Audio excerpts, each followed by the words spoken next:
What do girls never tell guys? 1. Sometimes when we pee we get more than one pee stream, just like you. 2. Randomly you're just sitting there and a bunch of pussy juice decides to come out for no reason and it feels like you pissed yourself but you just gotta act like nothing happened. 3. Our favorite bra doesn't get washed as much. 4. When we are on our period we can feel when a clot of blood comes out but we don't randomly tell you guys because it might ruin the current conversation. 5. My wife confirmed a post I saw a while back on Reddit that I never knew. Apparently when a girl farts sometimes the fart rolls into their vagina instead of backwards. You'll never be the same now. 6. Hormones not only mess with us during our period, but they mess us up the week before too. Premenstrual hormones, for me anyway, almost affect me more than the hormones during the cycle.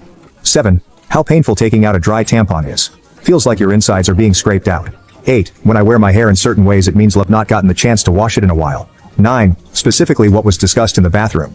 10. We remove hair a lot more than just our legs, bikini, no armpits.